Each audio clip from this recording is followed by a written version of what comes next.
Hi students, நான் இந்த வீடியோவில் சிபிஎஸ்சி கிளாஸ் 10 ஸ்டூடெண்ட்ஸ்க்கான 2025-26 இந்த இயர்க்கான போர்ட் ரிலீஸ் பண்ண சாம்பிள் பேப்பரோட சொல்யூஷன் தான் பார்க்க போகிறோம். ஸோ ஃபஸ்ட்டு வந்து இன்ட்ரடக்ஷன் கொடுத்துருக்காங்க, எவ்வளோ செக்ஷனில் எவ்வளோ கொஸ்டின்ஸ் இருக்குது அப்படின்றத பற்றின டீட்டெயில்ஸ் இருக்குது.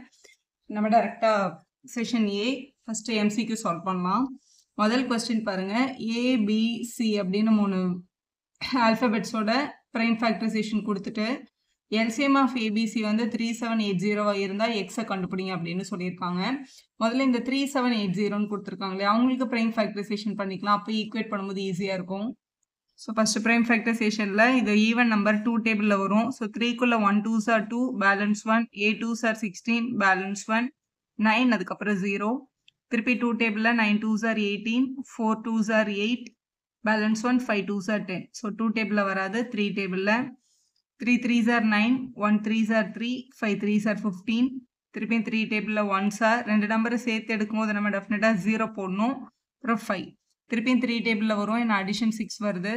3 டேபிளில் 3 3s are 9, 5. ஸோ 3 டேபிளில் வராது. 5 டேபிளில் 7 டைம்ஸ் அப்படின்னு கிடச்சிருக்கு. ஸோ இந்த நம்பரோட ப்ரைம் ஃபேக்டரைசேஷன் கண்டுபிடிச்சாச்சு. இந்த நம்பர் யார் அப்படின்னா ஏபிசியோட எல்சிஎம்னு சொல்லியிருக்காங்க இல்லையா. ஸோ இதான் உங்களுக்கு கொடுத்துருந்த ஏபிசியோட வேல்யூ. உங்களுக்கு முதல்ல எல்சிஎம் கண்டுபிடிச்சிட்டு அவங்கள இந்த நம்பருக்கு ஈக்குவேட் பண்ணிடலாம். எல்சிஎம் கண்டுபிடிக்கும் போது முதல்ல காமன் டேர்ம்ஸ் எடுக்கணும் இல்லையா. 2 பவர் 2, 2 பவர் 2, 2 பவர் 2 மூணுமே சேமாக இருக்குது. ஸோ ஒரு 2 பவர் 2 நம்ம எடுத்துக்கலாம். ஸோ 3 பவரில் எக்ஸும் இருக்குது, 3 பவர் 1 இருக்குது. எல்சிஎம்னா பிக்கஸ்ட் வேல்யூ தானே எடுக்கணும். ஸோ 1ம் எக்ஸும் இருக்குது. ஸோ நம்ம வந்து ஒன்று இந்த நம்பர் 1ஆக இருக்கணும், இல்லை 1 விட பெரிய நம்பராக இருக்கும். அதனால நம்ம எக்ஸ் எடுத்துக்கோம். 5 7 இவங்க 2 பேருக்கும் பேர் இல்லை. ஆனால் எல்சிஎம்ல பேர் இல்லாத நம்பரே நம்ம கண்டிப்பாக எடுத்து எழுதணும் இல்லையா, அதனால எடுத்து எழுதிக்கலாம். இதில் எல்சிஎம் ஆஃப் ஏபிசி தான் நம்மளுக்கு என்னன்னு கொடுத்துருக்காங்க, 3750ன்னு கொடுத்துருக்காங்க. ஸோ இதோட வேல்யூ வந்து 3750, சரி 3780. இதுக்குள்ளே என்னெல்லாம் இருக்குன்னு பார்த்தீங்கன்னா 2 2 டைம்ஸ் இருக்குது, 3 3 டைம்ஸ் இருக்குது, 5 1 டைம் இருக்குது, 7 1 டைம் இருக்குது.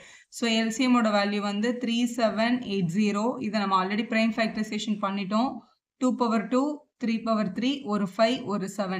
இதை ஆல்ரெடி நமக்கு கண்டுபிடிச்சிருக்க எல்சிஎம் அலிக்கு ஈக்குவேட் பண்ணி பாருங்க. இப்படி ஈக்குவேட் பண்ணும்போது ஒரே மாதிரி கிடைச்சிருக்கு பாருங்க. 2 பவர் 2க்கு 2 பவர் 2, ஒரு 5க்கு ஒரு 5, ஒரு 7க்கு ஒரு 7. அப்போ 3 பவர் 3க்கு நேரம் 3 பவர் எக்ஸ் வந்திருக்கு. அப்போ எக்ஸ் ஈக்குவல் டு என்னன்னு எழுதிடலாம், 3 அப்படின்னு எழுதிடலாம். அதான் உங்களோட கரெக்டான ஆப்ஷன். ஆப்ஷன் சியில் இருக்கு பாருங்க.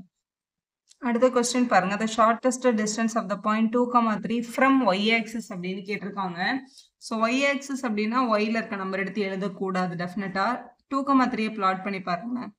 ஸோ இது வந்து 1, இது வந்து 2. எக்ஸ் ஆக்சிஸோட 2, y ஆக்சிஸோட 3யும். இதான் y ஆக்சிஸோட 3.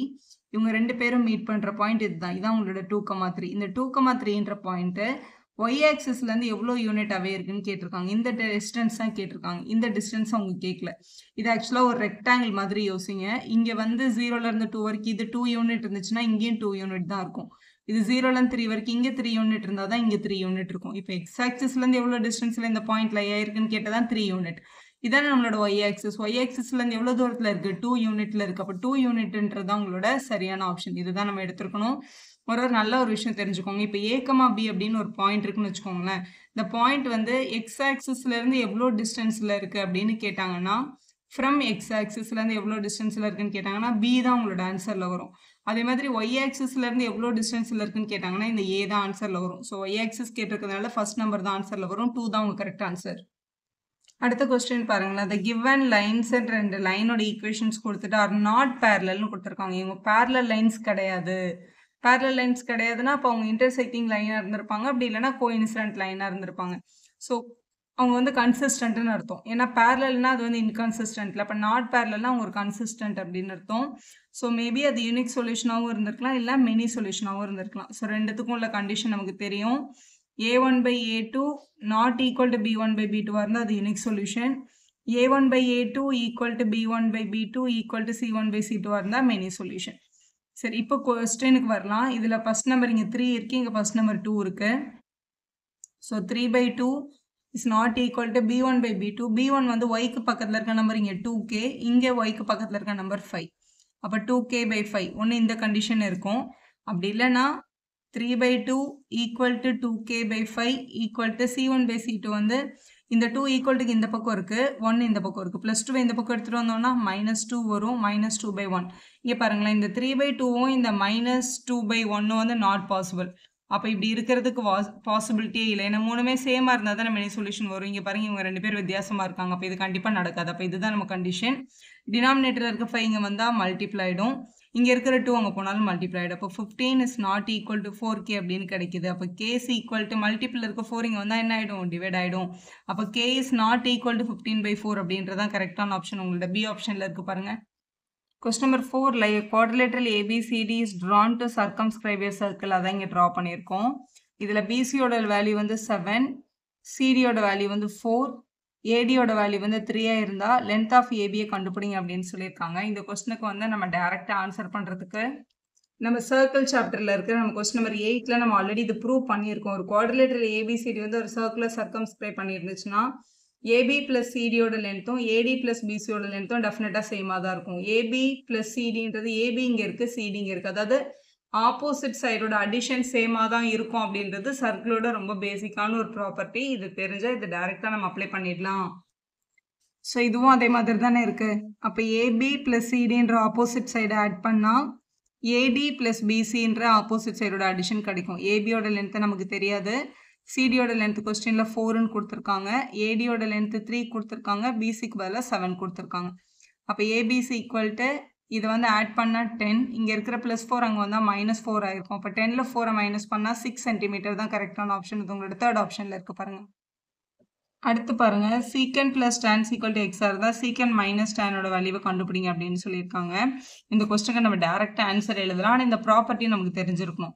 நமக்கு தெரியும் 1 + tan ஸ்கொயர்டுன்றது சீக்கன் ஸ்கொயர்டு அப்படின்னு. இந்த ப்ளஸ் tan ஸ்கொயர்டு அங்கே போனால் என்ன ஆகும் தெரியுமா, மைனஸ் ஆகும். அப்போ சீக்கன் square theta minus tan square theta வந்து 1 அப்படின்ற ஐடென்டிட்டி நமக்கு தெரிஞ்சிருக்கும். இது பார்க்க a square minus b square மாதிரியே இருக்குது பாருங்களா. அப்போ இதை நம்ம என்னென்னு எழுதிக்கலாம், a + b a - bன்னு எழுதிக்கலாம். அப்போ secant theta plus tan theta multiple by secant theta minus tan theta அப்படின்னு எழுதிடலாம் நம்ம. ஸோ இதுவும் ஒரு ஐடென்டிட்டின்னு டேரெக்டாக தெரிஞ்சால் இதிலே நம்ம ஈஸியாக அப்ளை பண்ணிடலாம். சீக்கன் ப்ளஸ் டேனையும் சீக்கன் மைனஸ் டேனையும் மல்டிபிள் பண்ணால் 1 தான் வரும். இப்போ கேள்வியில் சீக்கன் ப்ளஸ் டேனுக்கு எக்ஸ்ன்னு எடுத்துக்க சொல்லியிருக்காங்க. அப்போ 1 is equal to x multiple by secant theta minus tan theta அப்படின்னு எழுதிடுங்க. மல்டிபிள் இருக்க எக்ஸ் இங்கே வந்தால் டிவைட் ஆகிடும். அப்போ 1/x இஸ் ஈக்குவல் டு சீக்கன் தீட்டா மைனஸ் tan தீட்டா அப்படின்னு கிடச்சிருக்கு. ஸோ இதான் உங்களோட ஆன்சர். ஸோ இவங்க 2 பேரும் ரெசிப்ரோக்கல்ஸ்னு சொல்லுவோம், சீக்கன் ப்ளஸ் டேனோ சீக்கன் மைனஸ் டேனோ. அதனால இது எக்ஸாக இருந்தால் இது டெஃபினட்டாக 1/x தான். உங்களோட டி ஆப்ஷன் சரியாக இருக்குது.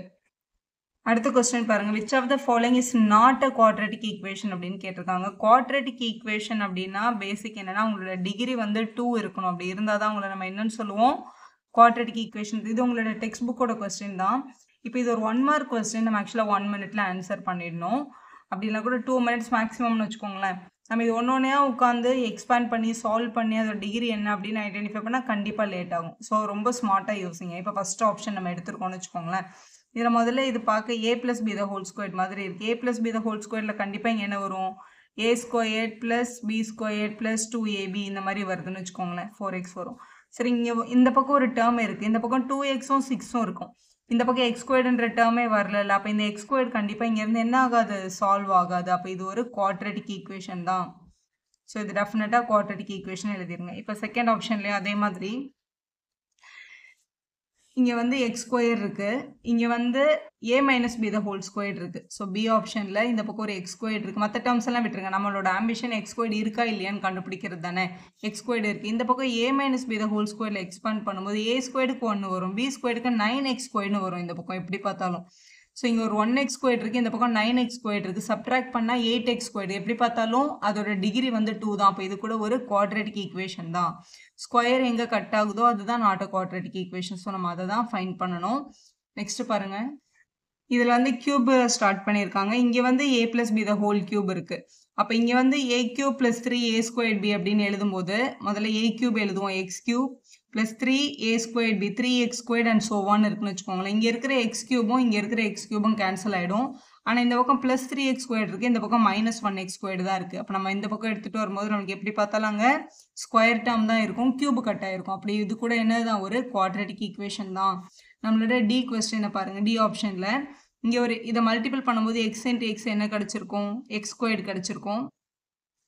இந்த பக்கமும் ஒரு x² டேர்ம் இருக்குது பாருங்கள். ஈக்குவல் இந்த பக்கம் ஒரு எக்ஸ் ஸ்கொயர் இந்த பக்கம் இருக்க ப்ளஸ் எக்ஸ் ஸ்கொயர் இந்த பக்கம் தான் மைனஸ் எக்ஸ் ஸ்கொயர் இது என்ன ஆகிடும் கேன்சல் ஆகிடும். இது ஒரு லீனியர் ஈக்குவேஷன் தான். ஏன்னா இதில் டிகிரி 2 வந்து டோட்டலாக என்ன ஆயிடுச்சு கேன்சல் ஆகிடுச்சு. அப்போ இது என்னது நாட் அ குவாட்ரேட்டிக் ஈக்குவேஷன். உங்ககிட்ட அதுதான் கேள்வி கேட்டாங்க. இதில் எது வந்து நாட் அ குவாட்ரேட்டிக் ஈக்குவேஷன் கண்டுபிடின்னு சொன்னாங்க. இதுதான் நாட் அ குவாட்ரேட்டிக் ஈக்குவேஷன். இதில் தான் எக்ஸ் ஸ்கொயர் டேர்ம் கட் ஆகிடுது. ஸோ டி ஆப்ஷன் தான் நீங்கள் செலக்ட் பண்ண வேண்டியது. வீடியோ யூஸ்ஃபுல்லாக இருந்தால் ஒரு லைக் போடுங்க, உங்கள் ஃப்ரெண்ட்ஸ்க்கும் ஷேர் பண்ணுங்கள். Subscriber channel for more videos.